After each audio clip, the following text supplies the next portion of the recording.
Jerry, welcome in. Well, thank you very much. I'm glad to be here. I am looking forward to talking it over. You have some incredible stories. Let's start at the very beginning. Born February 15th, 1950, in New Orleans. Correct. And I would love to hear about your parents and your family. Well, my parents are both from New Orleans.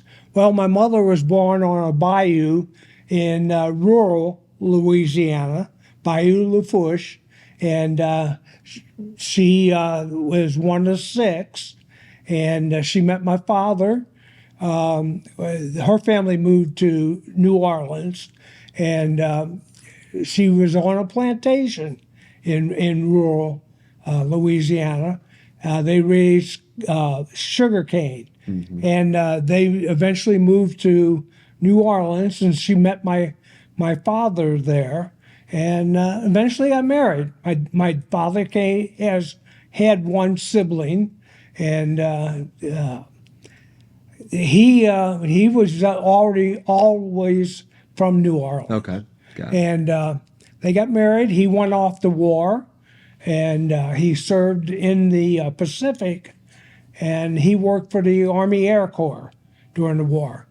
And they got married. He became a government employee, Okay. worked for Federal Barge Lines, and it was a federal-run transportation company on the Mississippi River. I see. And Okay. in 1951, he was transferred to St. Louis, and he accepted the transfer, and that's how I ended up in St. Louis. I see. I have one sibling, Yeah. my brother Bob, and that's it. Older, younger? Oh, he's older. He's old. He was born in 42 Okay. in New Orleans. Okay. So an 8-year age gap Yes. between the two of you? Yes. Okay. When you think of your parents' personality traits, what comes to mind as we sit here and talk about them? Yes, both of them. Loving people, especially my mother. I mean, she was the life of the party Yeah. all the time. She had neither of them. Once they got to Missouri, they had no desire to ever go back to Louisiana. Even though we went there every year on vacation, every year we went to visit relatives. Yeah. And I distinctly remember going down there as a little child, and that was my second home. Yeah. I mean, I enjoyed going to Louisiana, and as I got older and started dating my wife, we would go to Louisiana and visit my cousins, and we would have a great time. Yeah. It was always fun. Oh, that's the best. Yes, and she loves going to New Orleans to this day. Oh, is that right? Right, and visiting relatives. Oh, that's great. Yeah. So you have two homes, essentially. Well, very much so. So you get to St. Louis. You were, what, a year and a half? Yeah, I was 18 months old. So you probably don't have have memories, no of course, memories. Of being in New Orleans growing. No, is none. the first 18 months of your life. But you're growing up in South St. Louis? Well, correct? actually, when my father first came here, we moved to Overland. Oh, okay, on the north side. All right. Yeah, we went to, I went from kindergarten to fourth grade at All Souls Catholic School, Okay. elementary school, which was in Overland. Okay. And then my dad got tired of driving.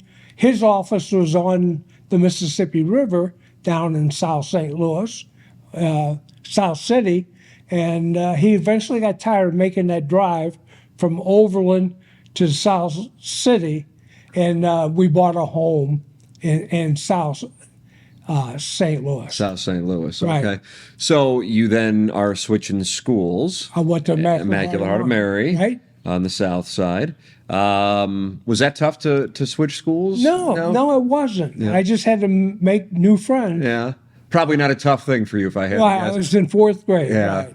Yeah. And so what are your recollections of going to school in the 1950s and what that time was like? That was interesting. I mean, it was all laid back. It was Yeah. cowboys and Indians. Yeah. Yeah. Yeah, I mean, the way we see things on television shows from that time, it seems like just this, idyllic, calm, Oh, it was. and that's representative of what your experiences were. Oh, Yeah. most definitely. We rode our bikes everywhere. Yeah. Rode our bikes. We had our friends. We had. We would go calling our friends out. We wouldn't knock on the door. We'd just stand by the curb and call them out. Yeah. Yeah, and that was it. I mean, we just had fun. Yeah. Were you playing ball? Or? Well, we'd play ball. We had a field behind my buddy's house, and we would get the neighborhood kids together, and we'd have pickup games. Oh, that had to be the best. Oh, it was fun. Yeah. It was absolutely fun. That's awesome. So you're going to Immaculate Heart of Mary, and then make the decision to go to St. Mary's? St. Mary's High School. Yeah, St. Mary's. All boys high school. Absolutely. What was your experience like at St. Mary's? Oh, it was fun. It was great. I remember. In fact, I still go once a month.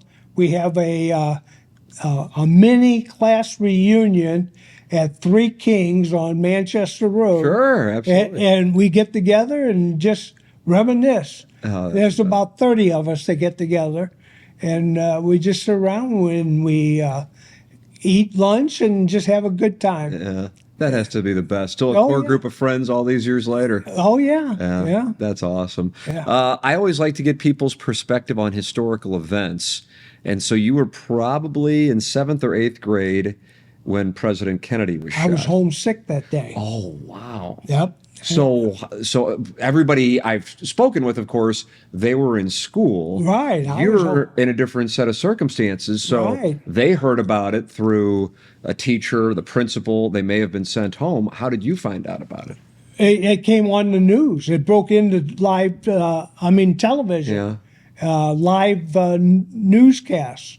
It was my mother and I watching the TV all afternoon. It was unbelievable. So for you, 12, 13 years old, I guess 13 years old at that time. Yeah.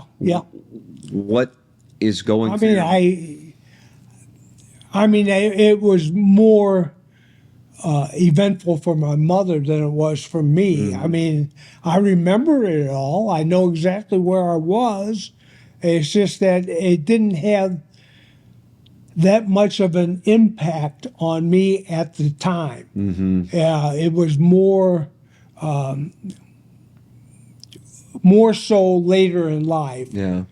When I had a better understanding of what actually occurred. Sure. No, that makes sense. Yeah. Do you look at that time as we were just talking about kind of the innocence of the 1950s? Right. And then how things began to change. Yes. Do you think that was... That was pivotal. Yes. That was a big moment in our country's history. Yes. I mean, that's when the war in Vietnam kind of progressed. We had student resistance. Yeah, the protests. Yeah, with the protest, and everything started to change. Sure, right there. Change then, yeah. And you're experiencing this at a time in your life when you're changing. You're 13 years old. You're about to start high school. Right. What are your recollections of the backdrop? How aware were you, I suppose, of what's going on in the direction you're heading, eventually going to Vietnam? Right. And you and your peers are you thinking, oh man, we might be drafted, we might be going over Right. there? I was concerned about the draft. I really was. But when I got closer to graduation, I knew at that time I was not college material. I just knew I wasn't a college person. I did not enjoy bookwork. I just did not enjoy bookwork. Yeah. So I could have taken a job and risk my chances with the draft, or I could join the Army and pick my job that I wanted. So I decided to enlist and pick my job. I chose intelligence analyst, and I had to pass an aptitude test, obviously. I passed, and I went to intelligence school, and I graduated, and that's what I did. I was an intelligence analyst for my 3 years on active duty. So I had a good job. Let's say I had a good job Sure. in the Army. Sure.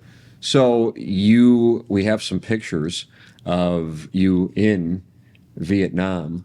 When I take you back to that time, and go into your mind and your memories of being in Vietnam, what are the things that immediately come back to you? The heat, Hot. Yeah. the humidity, the smells. What were the smells? I mean, it's you smelt a lot of aviation fuel. You smelt a lot of burning. We had to burn our waste. I mean, it was just nasty. I mean, it was just nasty. We had no sanitation sewers. I mean, it was just, you just burnt everything. Yeah. It was just trash, food. You just burnt everything. There's a picture we have here of an officer giving you an award. What is the background on this image? Well, it's an Army Commendation Medal and was given to me by the Commanding General of 24 Corps. And basically it's for doing good work, being recognized for better than average work, and you have to be recommended for that. I see. What were your experiences like, both if there were good ones, the good, and your experiences like that you would consider to be a trying time as you're a young man? Yes. In Vietnam. What years were you there again? I was there from January of '69 to March of 1971. Okay. I spent my 19th, 20th, and 21st birthdays in Vietnam. Wow. My goodness. Yeah. So when you think of it, the good, if there were the good and bad. Well, I got to see a lot because I had a girlfriend when I had a high school romance when I went to Vietnam. And about 4 months into that romance, or Vietnam, I got a Dear John letter. Oh, no. Well, it was a high school romance. So you weren't necessarily thinking this is going to be my wife. Right, Okay. exactly. Right. I mean, I kind of, it's high school. Sure. Right, and it was over, and so I had nothing to come back home to. Right. So I extended. So, but each time you extended in Vietnam, I extended for 6 months. That's how I ended up being there for 2 years and 2 months. Each time you extended for 6 months, you got to go anywhere in the free world for 30 days. They paid for all the transportation, and they didn't it didn't go against your leave. I came home every time. I extended twice. So they flew me back to St. Louis at no cost, and it didn't count against my leave. Okay. So I came home for 30 days. Plus, you got an out-country R&R. When I said I got to see, I went to Tokyo, Japan twice. I went to Taipei, Taiwan. I went to Bangkok, Thailand. I got to see a lot. Yeah. Yeah. So every not too many 19 and 20-year-olds are getting those trips, right? Yeah. So I got to see a lot. So I enjoyed it. And I came home. And I met my wife. Yeah. You met your wife on one of your trips back to St. Louis? No. Oh, go afterwards. But, Okay. but she was in the group. My wife met my mother before I met my wife. Wow. She, How did that happen? well, I had a group of friends that I was real close to all through kind of grade school and high school, that we just all hung around together. Yeah. And my wife, when she went to high school, became part of that group of friends. They all went to DeBurgh. Oh, yeah. Okay. The arrival of St. Mary's. Yeah, right. And my wife was part of that group. Mm-hmm. She became part of that group. Well, this real good friend of mine, her name is Nancy, said, "Look, I have a friend of mine that's in Vietnam. Let's go visit." She really liked my mom. And she said, "Let's go visit Sophie." That was my mother's name. "Let's go visit Sophie." So they went over and visited my mother while I was in Vietnam, and Sue was in that group. So the first time I brought her over, she says, "I've been here before." You're like, what? How's that possible? Yeah. Unbelievable. So tell me about, even though your mom met Sue first, you meeting Sue. Yeah. I imagine you can remember that. Oh, yeah. Yeah. Actually, I was supposed to go out with her friend, her best friend. But Well, how'd that happen? Now I got to follow up. What was going on there? the best friend didn't want to go out with me. Oh, okay. All right. So I asked her, Sue, out, and she said, "Sure, I'll." Yeah. And we clicked, and the rest is history. Yeah, 51 years worth of history, Yes, for that yes, matter, Jerry. yeah. So what was it about Sue that, whereas you were kind of at peace with the Dear John letter you received in Oh, Vietnam, you knew something was special about Sue from the beginning? Oh, What yeah. was it? Her personality. Yeah. Yeah, I really liked her personality. And she was good looking. Yeah, well, sure, that's always Yeah, important. Yeah, she was good looking. So I mean, she had a good job. At the time, she was working down at the brewery, and we just got along well. Yeah. Yeah. So And her mom and dad, they've passed, but they were just wonderful. yeah, that's important to have Yes. a good relationship Yeah. with your in-laws as well. Oh yeah, they were wonderful. And I gather your mom was a fan of hers since they Oh, had already yeah. been hanging out. Yeah. Oh yeah. Yeah. Yeah. So you returned to St. Louis after your 2 years and 2 months in Vietnam. Right. Now, what is the next step for you? Well, I got a job on the police department, and I said I want to go to night school, and because Uncle Sam was going to pay for it. Mm-hmm. So I shopped around, and they had this little college out of Tarkio, Missouri, that offered a degree completion program here in St. Louis. So I inquired about that, and they gave you credit for some of your military service and your military schooling. And so I went with them. And I stayed with them for a couple of years. And to make a long story short, I got a bachelor's degree from Tarkio College. So I was happy with that. Sure, what an accomplishment considering everything that you had Yeah. done in Vietnam and come That was back. all night, Yeah, or part-time work. sure. Yeah, and I joined the reserves. In fact, I was recruited for the reserves. I got several phone calls because they were forming a new intelligence unit on South Kings Highway at the Army Reserve Unit located there on South Kings Highway. Yeah. And I got a call from a couple of guys, and I said I really wasn't interested at the time.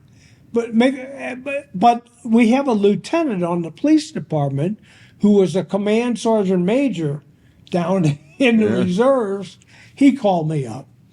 He said, "Jerry, we really would like to have you." And I said, "Well, let me come down and see what it's all about." I didn't live far from there. And so I came down and I joined. And I spent 24 years in the Army Reserve. along with my 3 years active duty. So I'm considered an Army retiree. Okay. So yeah, I draw a pension from them. Nice. After all that service, it's well deserved. Yeah. So there's no question I'm happy about that. with it. So you decide to also serve as a police officer. Right. And join the police department. How did that decision come to fruition? Well, I thought my background in Army intelligence would help a little bit. Yeah. So and I talked to a county police officer at the station. In fact, the station at that time was out at Sunset Hills. They had an E.J. Corvette Plaza out there, Sunset Hills Theater, and the station was located out there. Okay. And I stopped by and talked to a police officer and explained my interest. And he said, well, why don't you apply? I said, yeah, why not? Yeah. So I submitted my application, and I had to go through a review board first. Okay. And one of the, and it consisted of a major on the county police department and 2 captains on the county police department. And the major happened to be in military intelligence during the Second World War. Oh, wow. So he took a liking to me. Yeah. And I got hired. Oh, my goodness. Yeah. How about that? Yeah. And I went through the police academy. And the police academy at the time, for the county police, it was a joint police academy held in the city's academy down there on Tucker Avenue. Okay. Across from the fire station. Sure. Yeah, I know exactly where The you're talking. old police headquarters. Yep. That's where the police academy was held, and that's where I went for 16 weeks. Okay. And graduated from there. And my first assignment was out in Lime at the south, it was called the 4th Precinct at the time. Okay. And it's still the 4th Precinct. Still the 4th precinct all these years later. Yeah. You had an experience that every police officer's family dreads hearing, and every police officer himself dreads experiencing. Tell me what took place. Well, it was Memorial Day. It was May 31st, and that's when we celebrated Memorial Day, always on May 31st. And it was I think it was in the middle of the week. I'm not sure. It wasn't a Monday holiday like it is today. But I was driving, we had a confectionery on Bayless Avenue. And I was driving west on Bayless Avenue from Lime Ferry Road. And that confectionery was right there on the left-hand side. And I saw 3 guys leaving the confectionery, and they just didn't look right. You know, and I don't know if it was policeman's intuition or what, but they hopped in the car and went down the side street, and I was already past that side street, so I went to the next side street and made a left and went in their direction in the adjoining side street. When I got to the next street, I made a left, and I pulled up behind them, followed them for about a block and a half, and I turned on my red lights, pulled them over, and the driver jumped out of the driver's seat, put something under his shirt, and took off running. So I had to make the decision at that time whether to stay with the 2 guys in the car or run after this guy. I was young and in shape and kind of dumb at the time. I took off after the guy that was running. He ran down a overgrown drainage ditch stormwater drainage ditch that ran between two streets, and I started trying to follow this guy through this drainage ditch, and I lost sight of him. And so I'm continuing. I have my gun drawn. I'm continuing to try to follow this guy, and I'll be darned if he didn't.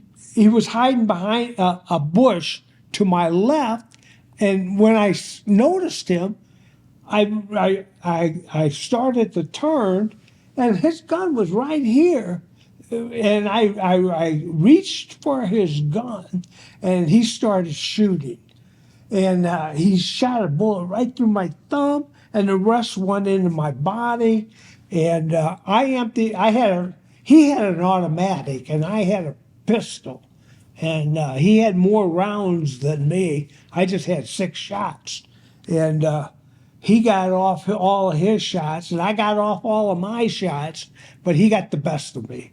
And, all of his rounds went through me, and, well, I shot him. But I only got him once, and he got me about 4 or 5 times. You were shot 4 or 5 times. Right.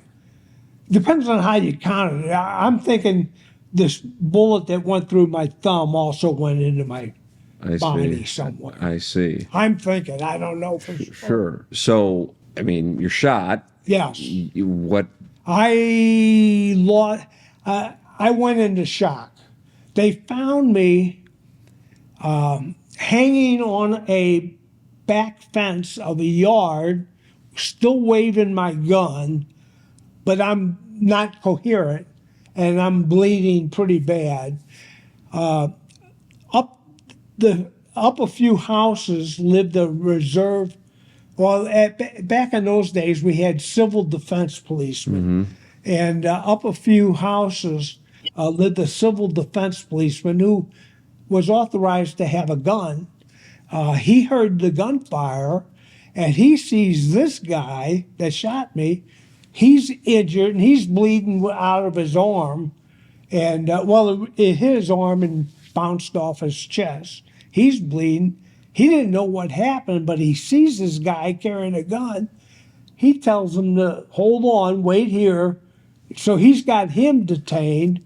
And there was police cars in the area because they heard me call out. Yeah. And so I was discovered pretty quickly. And they put me in an ambulance and took me off to St. Joe's. We didn't have ambulances like we had today. Can you imagine the old Cadillac ambulance? Right, It sure. was like a hearse. It was like a hearse. And that's what they threw me in the back of. So how badly, I mean, you're in shock. You made reference to that. You're on the fence. How badly injured were you? It took 21 units of blood in order to get me a blood pressure when I got to the hospital. Oh, my goodness. I was near death, they said. And I tell people today that I had an out-of-body experience, a real one.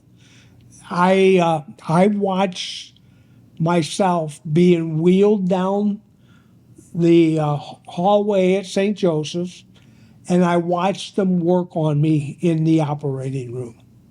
That's the honest to God's truth. So, I mean, were you like floating I was above? I was up above, and I was watching them work on me in the emergency room. Would you characterize this as a near-death experience? Yes. Did you have that? Did you Yes. have anything else occur when that No, took place? no. People talk about the tunnel and No, light. no. You just saw yourself being wheeled down the hallway Yes. and then saw the doctors operating on you. Right. I mean, I've never heard anything like that. I've Yes. read about it, but I've never talked with somebody who had that actual experience. Yes. So, were you aware in the moment? I mean, or how do you? I was out for over a week after that. I was completely out. I mean, they had me. I mean, I was unconscious for over a week. Was it you were in a coma, or they induce you into coma, or I don't know. yeah? I was But in you're out. ICU. You're out. I You're in was the I- ICU for I your was week. Okay. ICU, but I was. I honestly saw myself being worked on. I tell my wife that today. Tell my kids that. Tell my grandchildren that. Yeah, it's unbelievable. So, with having that experience, what does that tell you? Is for your person of faith? Yes. What does that do for your mentality with regards to death and the afterlife? Yeah, it makes a believer out of me. It makes a believer out of me. Yeah. Yeah. And I try to live life to its fullest. I mean, I've been given a second chance, and I enjoy my family, and we try to do as much as possible. Sure, I would imagine so, and that's a perfect way to phrase it. A second chance. We have some images of newspaper clippings from when that took place, and there's a photo of the three men you pulled over. When you see those images, what emotion comes up when you see the three people and you know one of them shot you and nearly killed you? Yeah, I don't have any bad feelings towards any of them. I really don't. No ill will towards them. I mean, I wouldn't socialize with them, but I don't feel any ill will towards them. Where does that come from? Is it from forgiveness or? They ask forgiveness. Yeah, yeah. In fact, I had the guy that shot me call my house.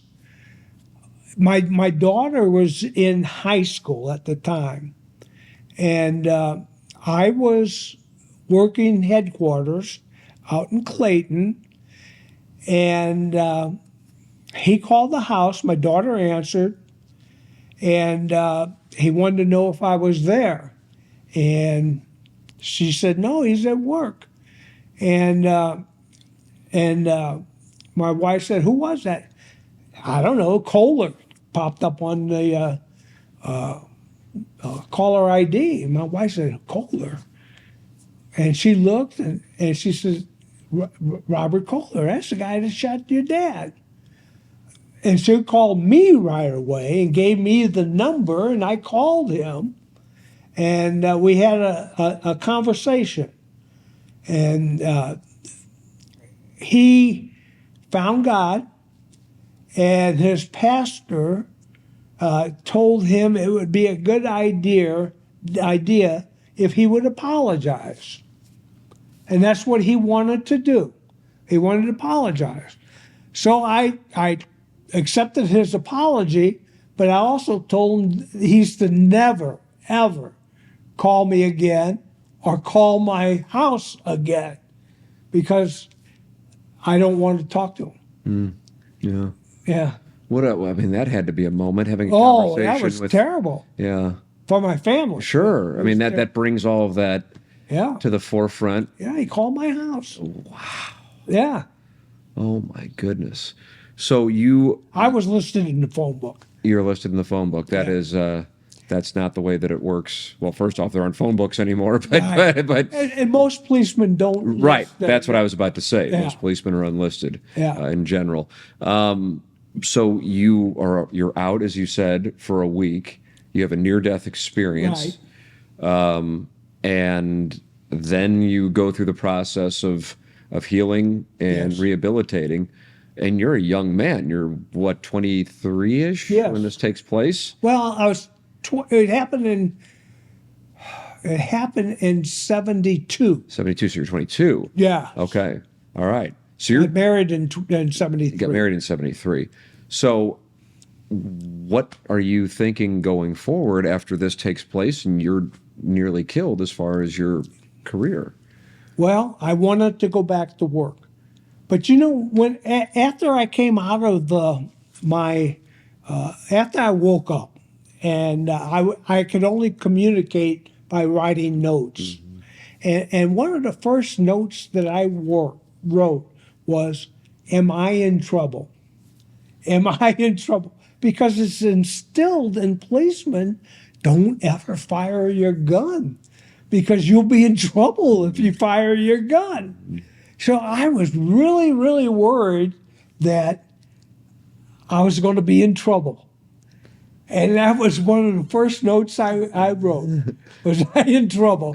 And they said, don't worry about it. Yeah. I mean, here you are, you're nearly killed. You see yourself as they're operating on you, and your first question is, am I in trouble? But to come back to work, I had to go see the psychiatrist. They brought me back slowly, Yes. 4 hours here, 4 hours there. And they brought me back as a desk officer Okay. at first. I would sit with the regular desk officer in uniform. No, not in uniform at first. I was in just regular clothes, and that was because they didn't want me to have my gun Got it. Okay. at first. Okay. Okay. So I would just sit there and answer phones and help the desk officer and meet the public and take it from there. And then I would wear my uniform and carry my gun, and eventually they put me with another officer out on the street, and they just gradually brought me back. And the hardest thing I had to do was pull over another car after I came back Yes. to work. Yes. That was the hardest thing I had to do. So it in the moment of doing that, are you just automatically have some form, understandably so, of like PTSD, Yes, correct? Absolutely. I was somewhat scared. Sure. I was nervous, and I eventually got over it. But The first time. yeah, but the Going first back. time it was nerve wracking. Understandably so. Yeah, Running parallel to this, you were not married yet to Sue, but right. you were together. Yes, So she experiences this with you, albeit Yes. not as your wife, but still you guys had a Right. relationship. yes, I would imagine it was quite traumatic for her yes. as well. She stuck with me through thick and thin. I mean, she was there constantly, Yeah. constantly. And the next year, you guys are married.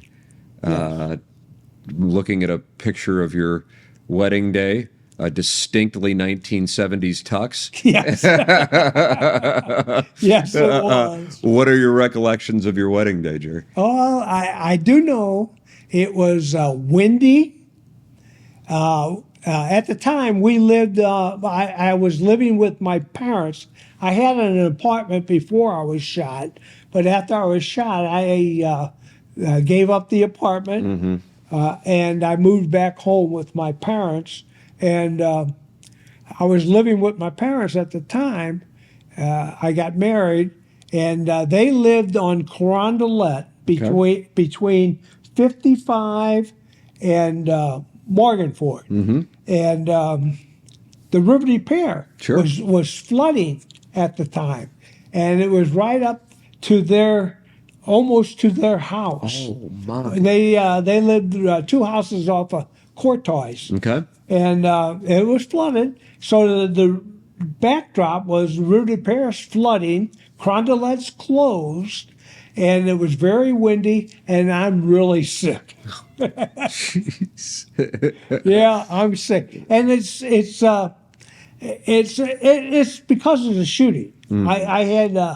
I developed Crohn's disease, and it's a blockage of the intestinal system, and I had some problems with that, and I think it's because of the medication that they were giving me, and I was sick. You weren't feeling And I was it. sick on my honeymoon. too.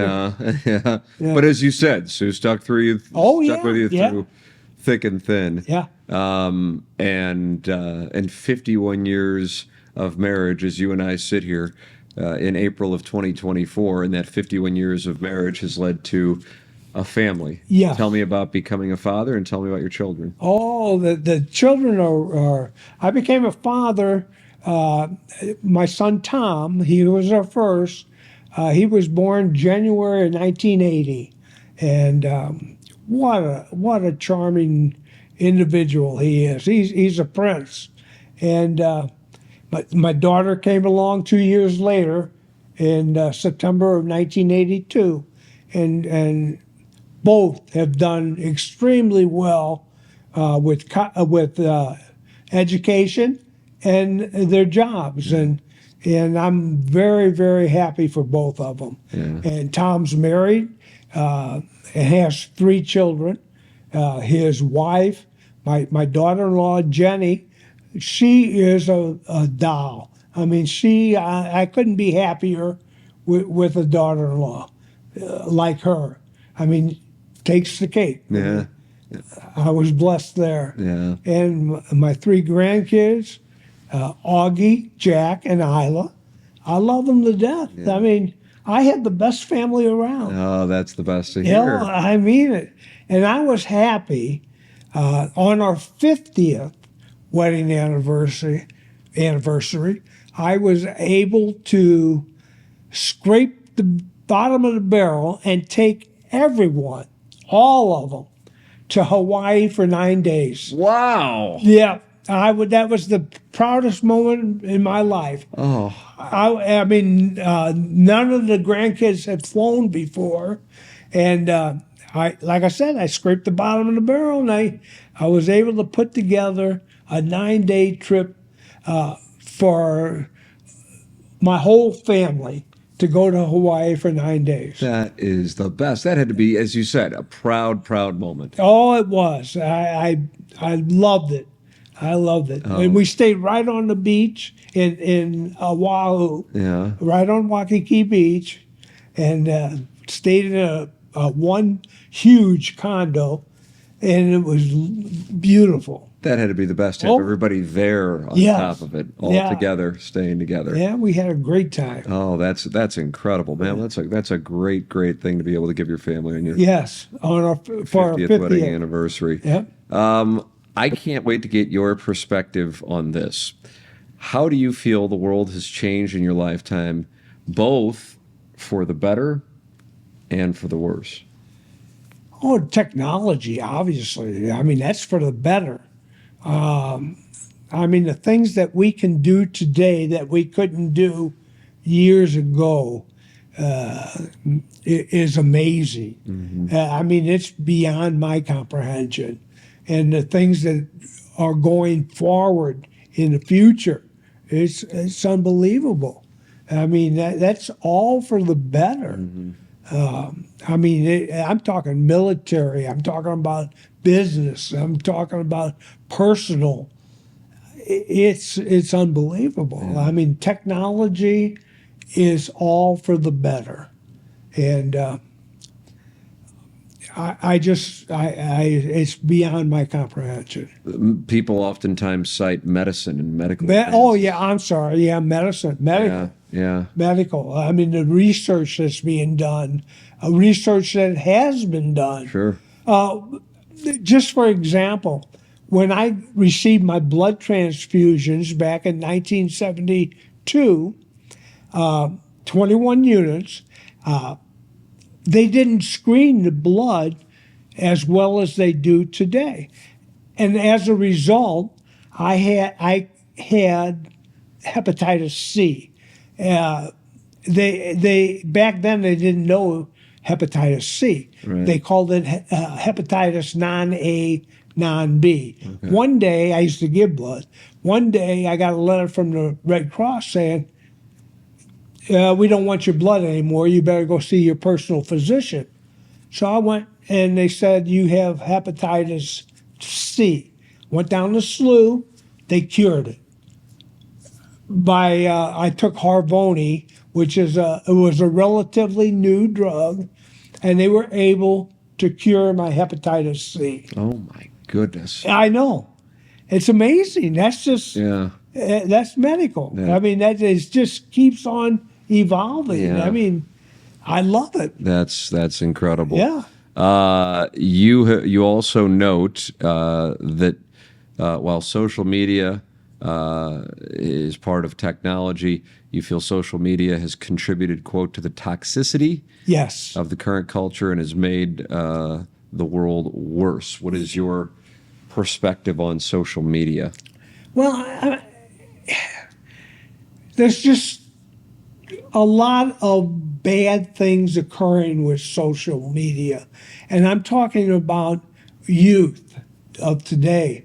I mean, there's a lot of the Snapchat and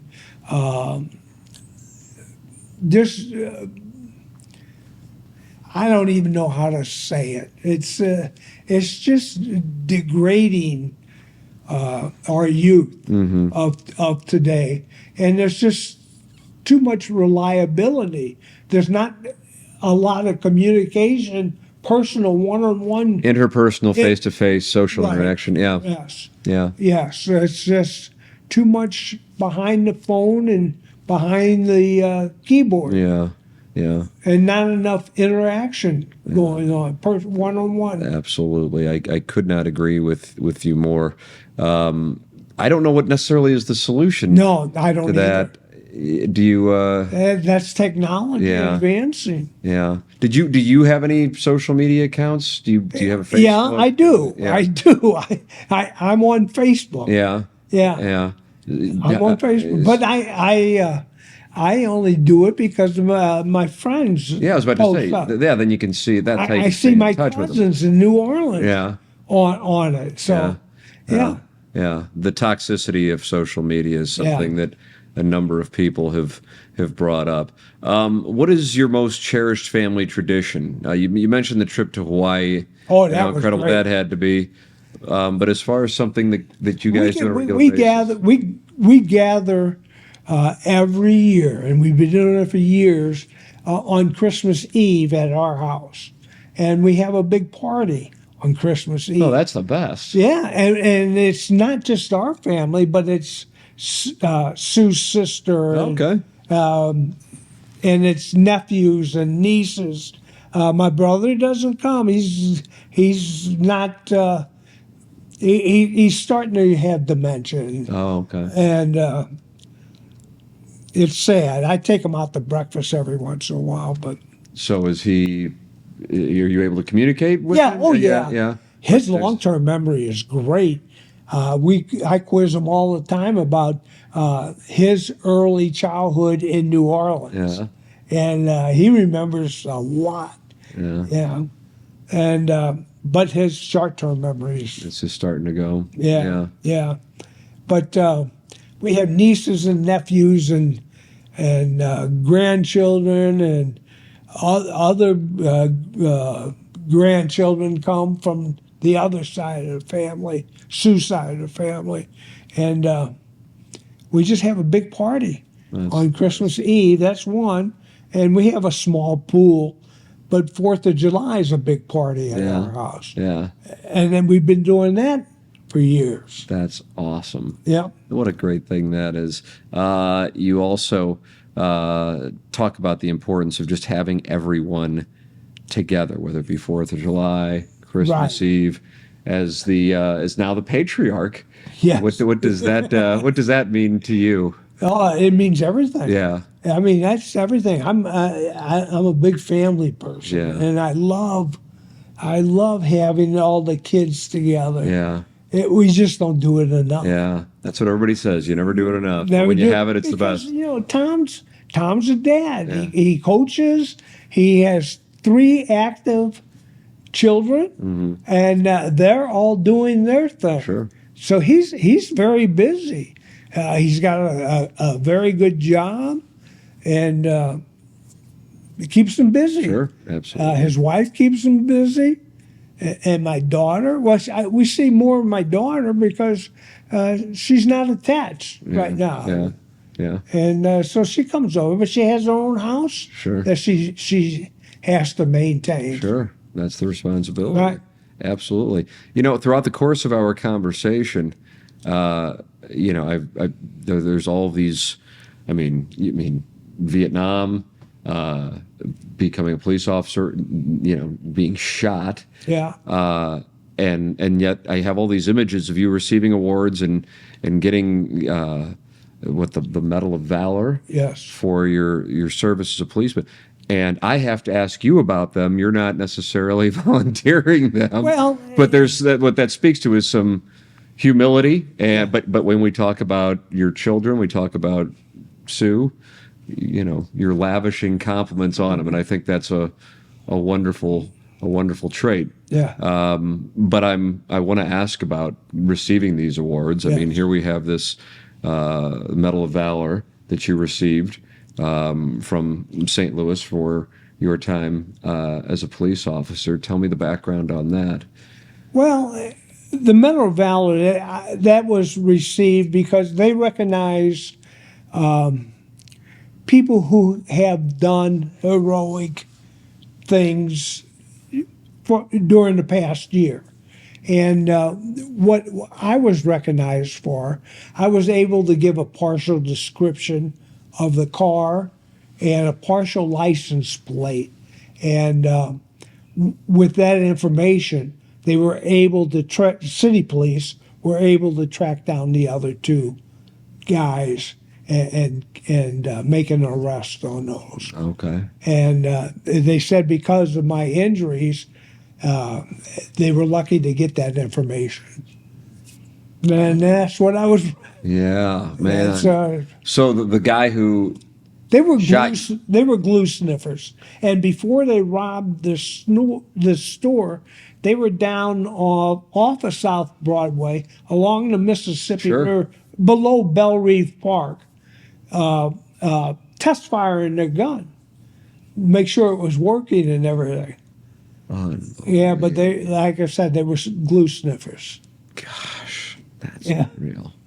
So they were high Yeah. at the time they Yeah. robbed that little confectionery. Sure. And you just They don't even have confectionaries Right, anymore. right. I was about to say, confectionery is something we wouldn't see in 2024. Right. So you just intuitively Yes, sensed something was wrong, right?